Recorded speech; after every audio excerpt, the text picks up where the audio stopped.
Good morning, everyone. Good evening, good afternoon, wherever you are, and welcome to this week's weekly energy boost. My name is Elisheva, and today Eitan and I are revealing the truth that your greatness is possible, and this is one of the most important weeks of the year to reveal your potential and to give you access to an unlimited version of yourself. The last few weeks, we've been building up to this point, and on Wednesday night this week, the window opens. The few days before Wednesday are part of the build up to that surge of energy, and the rest of the week gives us different downloads, different understandings, access, most importantly, the access to the version of ourselves where our potential is fully actualized. And that's what we're here to talk about today. Weekly Energy Boost is a 7-day spiritual weather forecast where we provide our listeners with the most practical and powerful tools to navigate the coming 7 days as we learn it from the teachings of Kabbalah, so that every episode ends up offering wisdom and tools that are not only going to support you this week, but that could support you any week of the year, any year of your life. And because that cosmic window that we call Pesach or Passover begins this week, we have the lead up, almost like the opening act of Sunday, Monday, Tuesday, and Wednesday to help us to build that vessel or to expand our capacity to receive that light when it's revealed. And then we have the Thursday, Friday, and Saturday to help draw it down. And I want to remind everyone that the reason we have this conversation, that we had it a year ago and a year before that and a year before that this week, is because the Kabbalists teach that those holidays are not events that we're commemorating or celebrating or passing on in tradition, but rather we want to utilize the same window in time that allowed those events to take place 3,500 years ago. So there is an opportunity for us to do that same work here, and that's what we want to talk about today. So Eitan, where do we begin? So as you mentioned, Elisheva, that Wednesday night, there's such a cosmic opening called Passover, Pesach, or the night of the Seder, and Seder means order, that in this cosmic opening, according to the Zohar, according to the ancient Kabbalist Rabbi Isaac Luria, there is no cosmic opening for download of the purest consciousness that we need to eradicate any external pain and internal pain in our life. Imagine that night for 24 hours, there's a cosmic window through the 15 steps of the Seder to download, not tradition, as you said, Elisheva, to download actually our true potential, not just as a potential really to be in our mind, to be in our heart, and as a result in our action. That consciousness that can allow internal and external freedom. That same consciousness that the Israelites got that created external and internal freedom. Now, some of you might ask, but it's only for 24 hours. What will happen the day after? The ancient Kabbalah is saying, to the extent you connect with that window of internal freedom, even though you might lose big part of it the next day, but the residue, the memory of that true connection stays with you for a year, which give you the strength to boost your consciousness, your mind, your heart, your actions, in the way that will lead to real changes in your life. So in the first point, I want to say that when the Creator came to Moses and told him, guys, tell the Israelites, shortly, in a few days, you're going to leave Egypt, you're going to leave your external problems, Pharaoh, Egypt. You're going to leave your internal problems, all the doubts, all the fears, all the weaknesses. You're going to leave it. And you're going to be free internally and externally. free to express your great soul, free to feel how great the Creator, free to realize that Pharaoh is not your issue. So the Israelites started to ask questions. And the Creator told Moses, you need to bring them to a level at least they believe it's possible.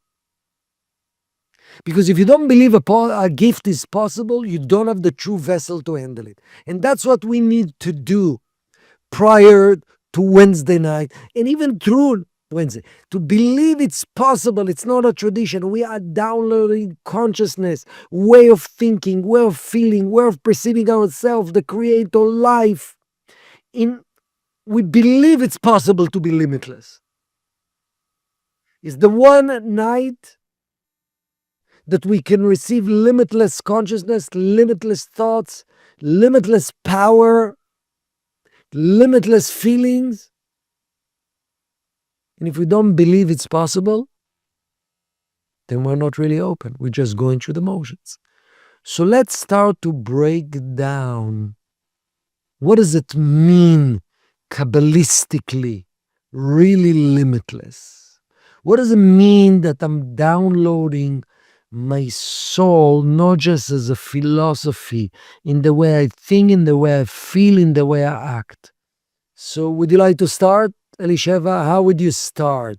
And maybe using the Kabbalistic expression, gadlut and katnut, which is greatness and smallness. Right. So what I love about what you just shared is that we've been talking in these last few episodes, these last few weeks, about the nature of this time period is to show us our ego, to show us, and to be clear, some people might say, well, I don't have an ego. Our ego is it's all of our small desires. That's one way to identify how your ego gets in your way, how your ego keeps you enslaved and keeps you small, is looking for all of those small desires that we have, the desires for acknowledgement, respect, recognition, comfort, safety, right? To I want my coffee the way I want it. I always joke about that, but it's an example of how our ego gives us a sense of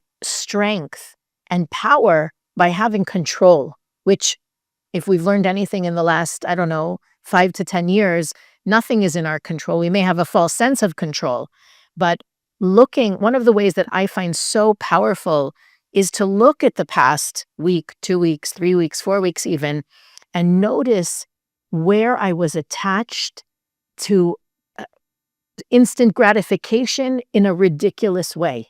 And some of it is really subtle and insidious. And the whole idea, I think that what helps us to reflect, what helps me to see it clearly, is to think about the smallness. But when I get the thanks or the appreciation or the gratitude, it's peanuts, right? My ego feels good for a minute, and then I have to look for the next high. Who else can validate my worth? Who else can make me feel significant? How else can I get another rush? And you know who to call when you need that validation, and you know where to look when you're craving a little boost. But those little boosts are like eating popcorn before going to a gourmet, a Michelin-starred restaurant. Don't waste the space on stupid small desires. That's really, I think, one of the most subtle ways we stay enslaved to our own smallness is by accepting the peanuts and the popcorn without realizing that the levels of fulfillment that are promised, that are our birthright, are so much greater and so much more significant. And if we can just say no to the popcorn, we have so much greater capacity. To me, that's a big part of what it means to go from that smallness to greatness, is to stop enjoying the smallness, to stop settling. And by the way, one that I noticed in these last few weeks coming up for people that I think is one of the harder ones to see is judgment. That when you see somebody and you judge them, right? What are they doing wrong? How they're silly, stupid, whatever, wherever your brain goes when you're judging someone, what's the benefit for you? What form are the peanuts in? You feel better about yourself. But does what anyone else is doing make you better than them? Right? Think about that for a minute. It's so ridiculous when you say it out loud, when it's outside of your head. But inside of your head, when you're judging people, your ego gets a boost. You feel better, smarter, cooler, younger, I don't whatever it is.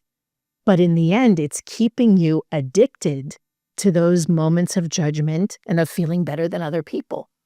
What would you do with all and this is maybe I'll stop here. What would you do with all of the time and energy and brain space that you got back if you stopped playing small? And that's a hard question to answer because our ego doesn't want us to look at it. But to me, that's true freedom. Not being enslaved to the small rushes of energy my ego gets and really being able to focus on getting back that energy, that time, that brain space and utilizing it for something so much greater and more expansive. Oh, beautiful. So it's interesting.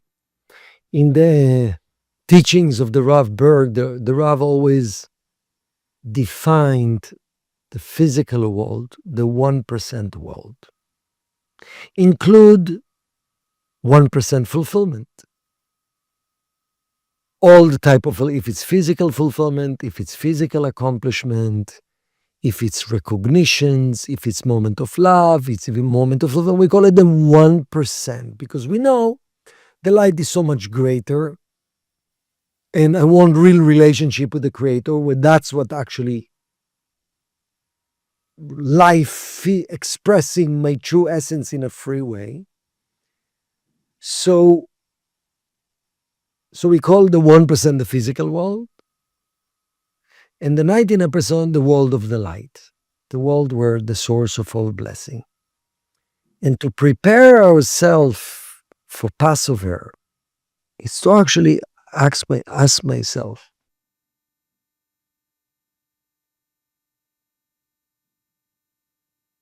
the 99% world, it's the energy of the creator. Do I feel really it's a 99% of my life or it's 1% of my life? That's the question. What type of space it occupied in my life? And I just want us to envision what's possible. You're dealing with a project, and let's say you had amazing intention. What's important for me is please the endless light. I want to be your vessel to channel through this project light. I want to manifest results, but I don't want to be defined my result because this is the 1%. I want to make sure there's energy of continuity and I'm partnered with the light. That's thinking the light. And then there's a little interruption. There's annoying situations, trigger feelings in you, trigger worries in you. And then what? Suddenly, I'm giving so much importance. That's usual life, you and me. So much importance to that 1% situation in my life, to that 1% annoying situation. And I forgot to give the power to the real light. And what's really to envision what is true freedom is actually I'm giving the gadlut, sense of great, gadlut means sense of great importance to the light. Yeah, I need to give importance to the 1% world, but it's only 1%. And by the way, seder means order. That's the right order.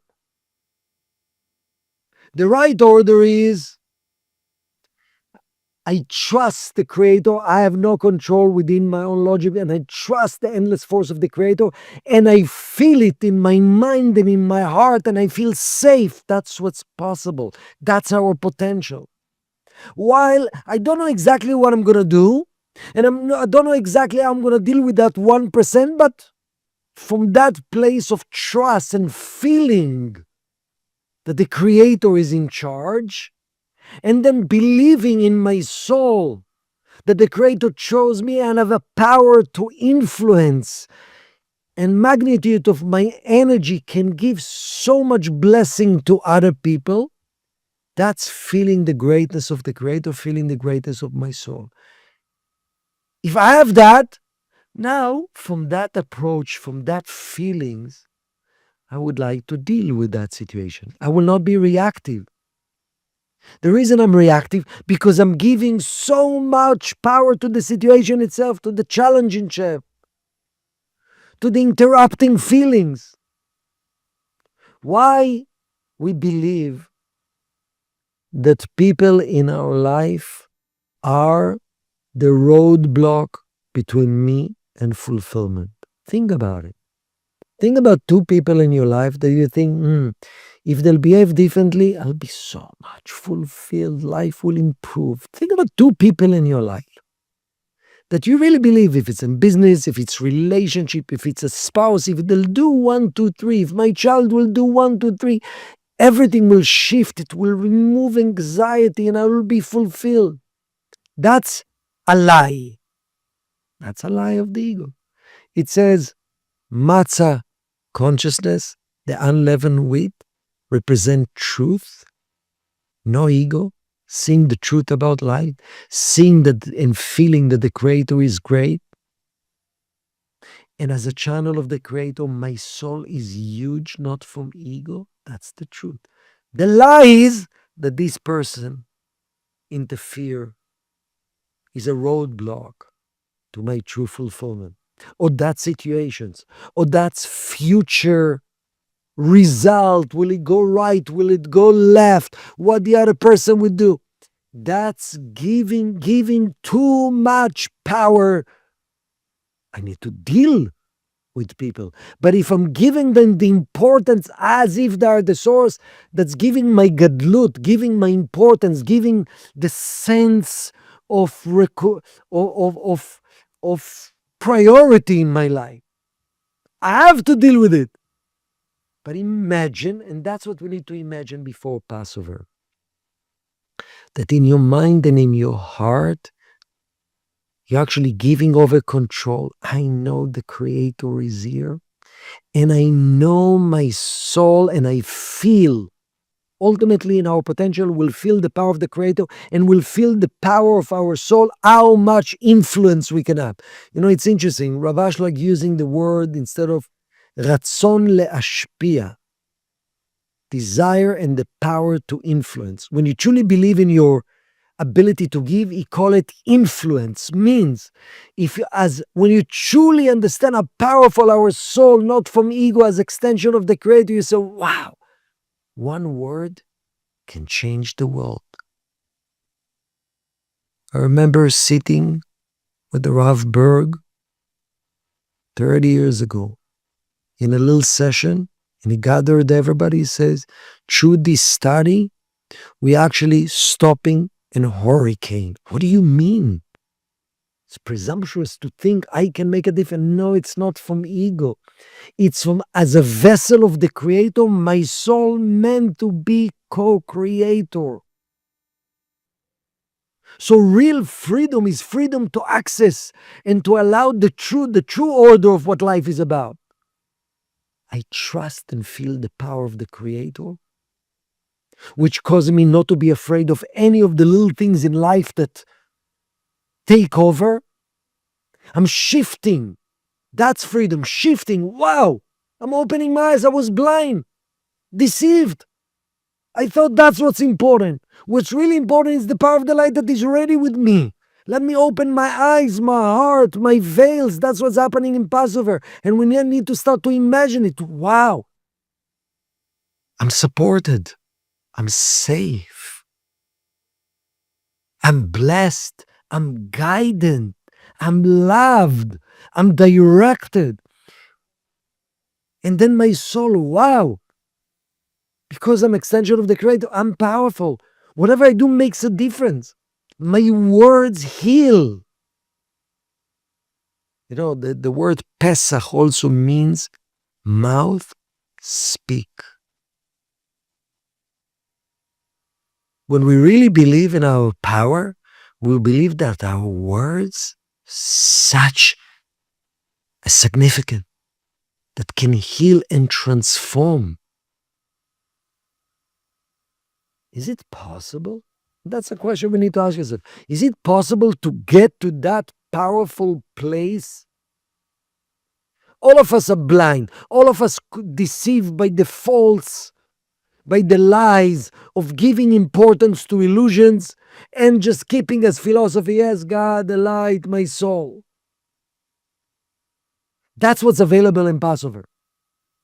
Removing the lies, feeling the truth, but I need to imagine it before, to meditate upon it before, to prepare myself before in order to download this gift. I want to end with a short meditation from Karen Berg about Pesach. We gave a lot of to-dos for the coming week, but I think to bring it down to earth, I mean, unless you're driving, I want to invite everybody for a moment to go with me on a brief few sentence journey that Karen wrote a number of years ago, so that we can also bring that energy, right? Not to feel anxious and, oh, I got to do it, but really to do it with joy and with ease, and to remind our bodies that our connection to the light is one of peace and support and love and safety, like you were saying, Eitan, and to really welcome the next level of however that looks for us in this coming week. This week in your meditation, imagine yourself walking down a long hallway.